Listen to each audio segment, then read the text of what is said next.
на едно купче или посебно, ќе користам приликата на реплики да одговарам на многу прашања, бидејќи многу прашања отворивте. Не, иако треба до сега да престанам да се изненадувам, пак се изненадувам, зошто едно прашање што е многу едноставно, уште не можеме да се договориме заедно да го читаме и членот 119 од Уставот, и членот 3 од Законот за склучување, ратификација и спроведување на меѓународни договори. Членовите имаат два става.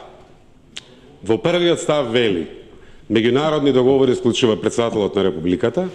Во вториот став вели: меѓународни договори може да склучува и владата кога тоа е определено со закон. Во законот исто така почнува со прв став, вели договори склучуваат председателот. Во вториот став вели: во овие области и реди едно чудо области, надлежна за склучување на меѓународни договори во име на Републиката е и владата. Значи, да расчистиме прво со тоа прашање. Од вкупно 897 меѓународни договори ратификувани во сите состави на Собранието на Република Македонија, знаете ли колку се подпишани од шеф на држава? 5. Тоа е помалку од 1%. Значи, нашата пракса, Уставот и законот имаат поделена надлежност на извршната власт, каде што се носители владата и шефот на државата за подпишување на меѓународни договори. Или, заедно да го читаме, јас го отворив сега на мобилен Уставот, член 119. Меѓународни договори во име на Република Македонија склучува председателот на Република Македонија. Истиот член, став 2, што упорно се прескокнува.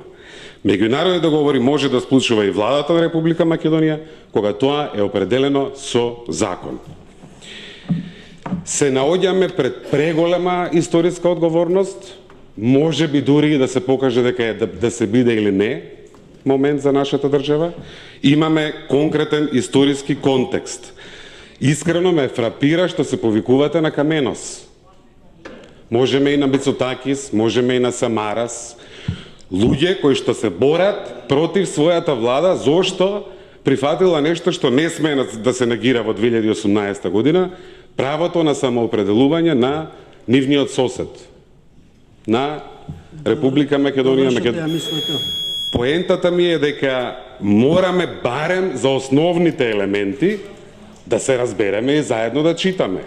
Ќе искористам право на реплика на сите други тези и на сите до една ќе одговорам честно. Контрареплика, Невенка Стаменковска, 1 минута.